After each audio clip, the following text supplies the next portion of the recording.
aussi ses deux filles, Emma et Ilona Smet, fruits de son amour avec Estelle Lefébure, ne sont pas à présenter. L'une est actrice dans Demain nous appartient, l'autre, mannequin.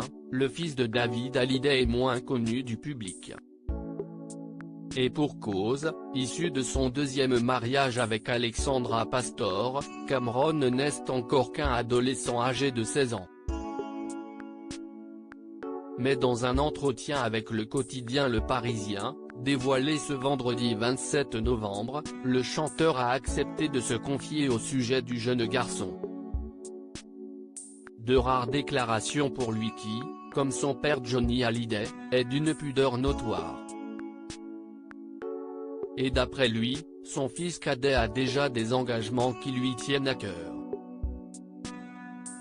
En fait, on ne fait pas des enfants mais des adultes, estime David Hallyday. J'entends les conversations de mon fils et ses amis sur l'écologie, les animaux, le pouvoir. Si est très intéressant. Les jeunes ont des idées fraîches.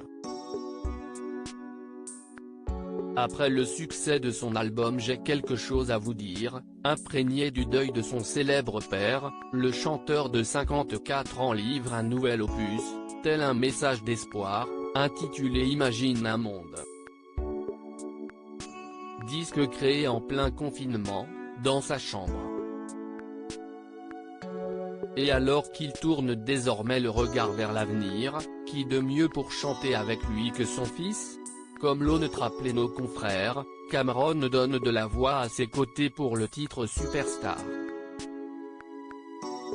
David Hallyday, Cameron adore chanter. Ce fut d'ailleurs au sujet de cette collaboration spontanée que David Hallyday s'est confié dans 20h30 le dimanche, le 18 octobre 2020.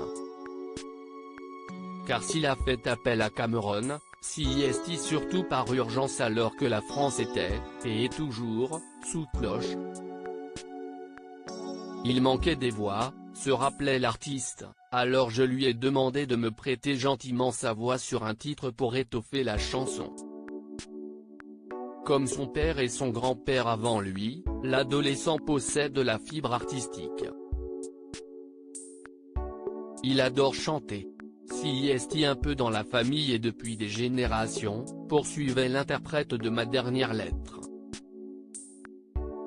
Amateur de musique et même de batterie, Cameron a néanmoins le cinéma, la production et la réalisation de films comme première vocation.